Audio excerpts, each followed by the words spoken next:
अस्सलाम वालेकुम। तो जैसे कि हमने पिछले वीडियो में बात की थी ट्रांसक्रिप्शन के बारे में, हमने ये पढ़ा था कि कैसे डीएनए से आरएनए बनता है ट्रांसक्रिप्शन स्टेप्स के थ्रू। तो आज हम बात करेंगे आरएनए प्रोसेसिंग की।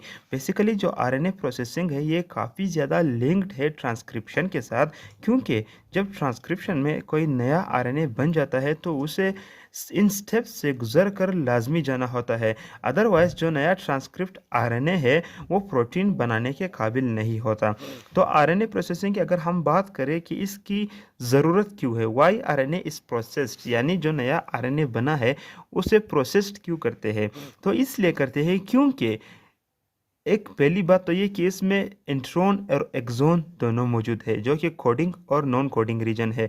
तो अगर ये प्रोटीन बनाएंगे तो जो नॉन कोडिंग रीजन है वो काफ़ी ज़्यादा मुदाखलत करेंगे प्रोटीन बनाने में। इसी तरह जो न्यूली फॉर्म ट्रांसक्रिप्ट आरएनए है, जो डीएनए से नया आरएनए बना है, उसमें कैपिंग अगर नहीं होगी, अगर उसमें थ्री पॉली एडिनाइलेशन नहीं होगी तो इसकी स्टेबिलिटी नहीं होगी, वो डिग्रेड हो सकता है। हमारे न्यूक्लियस और साइटोप्लाज्म में ऐसे एंजाइम्स मौजूद होते हैं जो कि रिएक्शन शो कर सकते हैं जो नया आरएनए बना है उस पर, इसलिए आरएनए जो है प्रोसेस होता है। अब इस आरएनए प्रोसेसिंग के जो स्टेप्स है इसे पोस्ट ट्रांसक्रिप्शनल मॉडिफिकेशन भी कहा जाता है। क्यों? क्योंकि ये ट्रांसक्रिप्शन के बाद होते हैं, इसलिए इनको, क्योंकि ये आरएनए को मॉडिफाई करते हैं, जो नया आरएनए बना है ट्रांसक्रिप्शन में उससे मज़ीद मॉडिफाई करते हैं, इसलिए इसे पोस्ट ट्रांसक्रिप्शन मॉडिफिकेशन कहा जाता है। इसी तरह जो आरएनए नया बना है और अब तक आरएनए प्रोसेसिंग के स्टेप से नहीं गुजरा तो उसे प्री मेच्योर आरएनए कहते हैं। क्यों? क्योंकि आगे जाके ये मेच्योर होगा, अब तक मेच्योर नहीं हुआ। जैसा कि मैंने कहा कि ये डिग्रेड हो सकते हैं, तो इट कैन बी डिग्रेड, और इसी के साथ साथ कैंट मेक प्रोटीन। मैंने यही बात की कि इंट्रॉन्स की वजह से ये प्रोटीन बनाने की सलाहियत नहीं रखते। इसी तरह शुड बी इन साइटोप्लाज्म। देखिए, अब जो ट्रांसक्रिप्शन में आरएनए बना था वो तो न्यूक्लियस में है और राइबोसोम है साइटोप्लाज्म में। तो जब ये आरएनए राइबोसोम के साथ अटैच होगा तभी जाके ट्रांसलेशन का या प्रोटीन बनाने का प्रोसेस होगा। तो इसलिए जो आरएनए है इससे साइटोप्लाज्म तक जाना होगा प्रोटीन बनाने के लिए, इसलिए भी आरएनए प्रोसेसिंग के स्टेप्स काफ़ी ज़्यादा ज़रूरी है। अब इसके स्टेप्स, जो आरएनए प्रोसेसिंग के स्टेप्स है वो 3 स्टेप्स है। पहला है कैपिंग जो 5 प्राइम एंड पर होता है। दूसरा है 3 पॉली एडिनाइलेशन, अब ये 3 प्राइम एंड पर होता है। और इसके साथ साथ है आरएनए प्रोसेसिंग।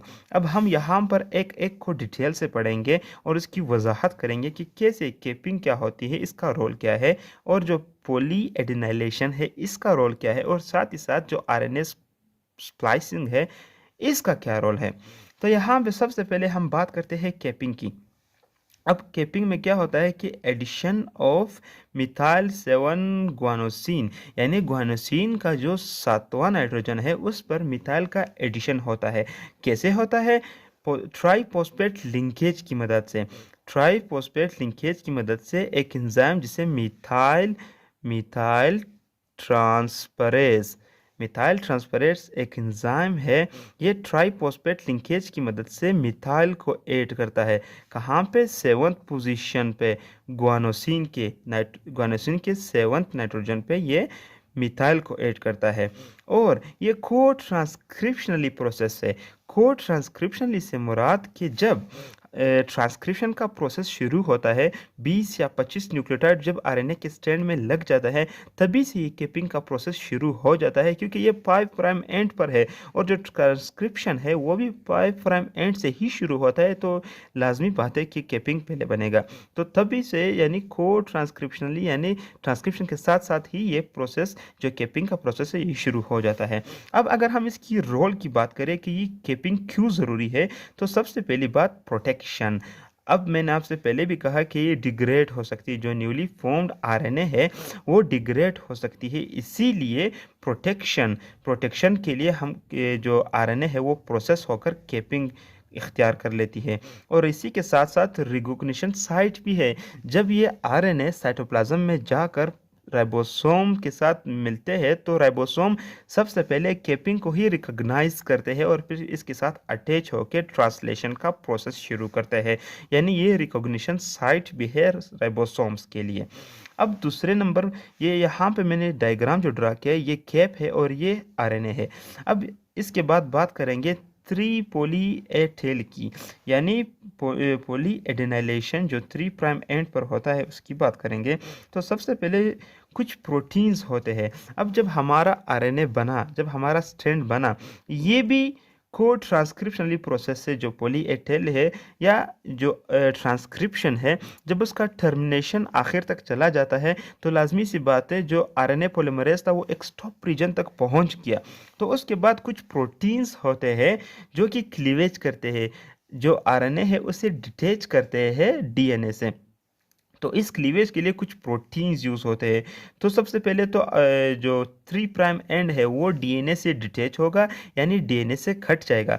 और इसके साथ साथ एक एंजाइम जिसे पॉली ए पॉलीमरेज कहते हैं, एक एंजाइम जिसे पॉली ए पॉलीमरेज कहते हैं, ये एंजाइम क्या करेगा, एडिशन ऑफ एडेनिन करेगा। कैसे एडिशन, जो 3 प्राइम एंड है, यहाँ पर मैंने एग्जांपल दिया है सर, ये मतलब आरएनए है और यहाँ पे ये एडेनिन का एडिशन हो रहा है। सम हाउ 100 से 250 तक ये एडिशन होता है, यानी 100 से 250 तक एडेनिन के जो रेजिड्यू है वो यहाँ पे अटैच होंगे। अब अगर हम इसकी रोल की बात करें, जो पॉली एटेल का रोल है, तो इसकी रोल की अगर हम बात करें तो सबसे पहले इसका भी रोल आता है प्रोटेक्शन में, यानी आरएनए का जो एक एंड है वो तो प्रोटेक्ट हो गया, तो जाहिर सी बात है एंजाइम दूसरे एंड पर भी तो रिएक्शन कर सकता है। इसीलिए सबसे पहले इसका काम है प्रोटेक्शन, और ये प्रोटेक्ट करता है आरएनए को डिग्रेड होने से। इसी के साथ साथ सिग्नलिंग ऑफ पाथवे, यानी आरएनए तो जो प्रोसेसिंग से गुजर रहा है ये तो पड़ा है न्यूक्लियस में, और राइबोसोम्स पाए जाते हैं साइटोप्लाज्म में। तो इस आरएनए को ट्रेवल करना होगा साइटोप्लाज्म तक।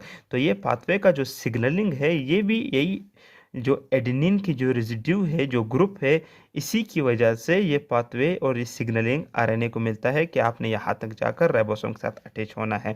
और इसी के साथ साथ स्टेबिलिटी। अब हमारे न्यूक्लियस और साइटोप्लाज्म के जो मिक्सचर है उसमें फ़र्क होगा, तो यहाँ पे जो आरएनए है वो स्टेबल शायद ना हो इस रेजिड्यू के अलावा साइटोप्लाज्म में। तो ये आरएनए को जो पॉली ए टेल है आरएनए को स्टेबिलिटी प्रोवाइड करता है साइटोप्लाज्म में जाकर। अब जो तीसरा स्टेप और लास्ट स्टेप है आरएनए प्रोसेसिंग का वो है स्प्लाइसिंग। अब स्प्लाइसिंग में बेसिकली होता क्या है कि स्प्लाइसिंग में हमारे जो आरएनए बनी थी ट्रांसक्रिप्शन में, उसमें जाहिर सी बात है कोडिंग और नॉन कोडिंग रीजन मौजूद है, जिसे इंट्रॉन और एक्सोन कहा जाता है। इंट्रॉन नॉन कोडिंग रीजन है और एक्सोन कोडिंग रीजन है। तो यहाँ पे कुछ इंजाइम्स है जिसे इंडोन्यूक्लियेसिस कहा जाता है, वो इंट्रॉन को मुकम्मली तौर पर रिमूव कर देते हैं। इस जो इंडोन्यूक्लियेसिस इंजाइम है ये रिमूवल ऑफ इंट्रोन्स करते हैं ताकि जो नॉन कोडिंग रीजन है वो आरएनए की स्ट्रैंड से चला जाए। और कम्बिनेशन ऑफ एक्सोन होता है स्प्लाइसिंग में, यानी जब इंट्रोन निकल जाते हैं तो फिर उनको कंबाइन भी करना होता है और वो फिर एक दूसरे के साथ जो एक्सोन है वो अटैच हो जाते हैं। जिसे यहाँ पे मैंने एग्जांपल दिया है, ये exon intron exon intron exon, यानी जो ब्लू कलर में है ये इंट्रोन है और नॉन कोडिंग रीजन है।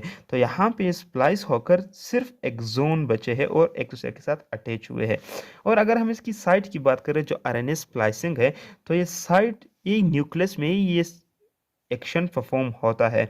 इसी के साथ साथ जैसे ही ये नॉन कोडिंग रीजन ख़त्म हो गए और कोडिंग रीजन शुरू हो गए, तो यहाँ पे जो आरएनए है वो मैच्योर आरएनए बन जाता है, यानी मैच्योर मैसेंजर आरएनए बना देते हैं।